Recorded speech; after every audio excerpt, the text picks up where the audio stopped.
that's an excellent question. Challenge the core, the advertising model at a very sensitive time for Facebook. Very sensitive. They still hate my guts. Do they? Yeah. Guts is an Australian word. So you can tell me a bit about that moment and yeah. So it's funny, but what was the question? Like you say, because if bat lines were drawn, people were out to get you. This is your first big piece. Oh, I have to say, if I was in business at that time, I think I would have struggled to continue because it was pretty hairy. They had a lot of supporters. I mean, ComSchool got involved and people were backing Facebook. Right. So, it was good that I was sheltered at a period when I wasn't trying to earn money on my own. So by the time I left the university and we were trying to build a business, I'd already had sort of a profile and, I did extra work from that point around viewability. And so yeah, I think it was a good time for me to put this is the science behind it all. And creatives don't like it, but the reality is, like I said, if you get the creative right, that is the single most important thing that will get you the sale. Attention won't get you the sale. So I hold you for that. But what people don't really understand, I get all the time is, well, if you build a good piece of creative, then you'll get more attention. What was interesting, every brand is valued, gets value from active attention, but big brands get more value from passive attention, right?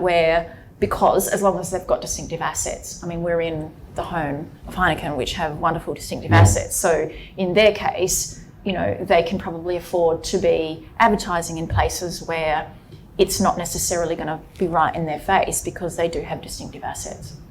I just often think about smaller brands that don't have they're not Tiffany's. And actually, a lot of the time where they're spending their money is on digital platforms, where it's the job is probably from your work is kind of more about refreshing, but they've nothing to refresh.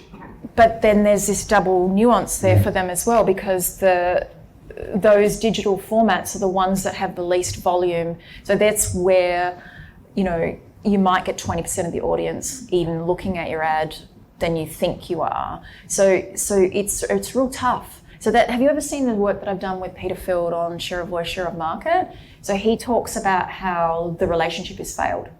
So no more does share of voice, so if you don't know what that is, it means there was a relationship that said, however much you spend relative to the size of your brand is how much market share you'll gain or lose as a result. Right? There's a relationship, but it doesn't work that way. So outdoor's amazing. I do love outdoor. I do, yeah. Where is he? Jeff has not paid for this. I just like to say Jeff has sponsored this. This is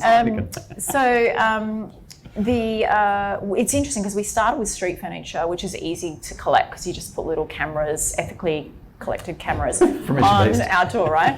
But it's interesting because outdoor's very different because we're filmed 24/7 anyway as soon as you walk down the street with CCTV cameras everywhere.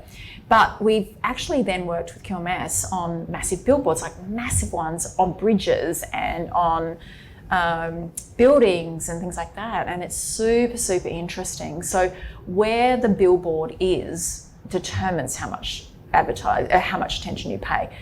Because again, it's about the user experience. So if you're like sort of zooming past in your car on a highway, probably less likely to sort of be looking. Yeah.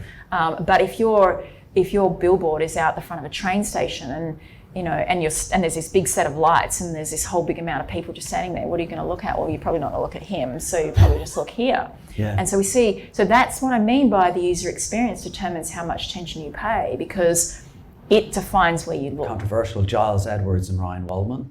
And I want to know what you think about their name of their new book, How Brands Blow. So I've just profiled them in my book.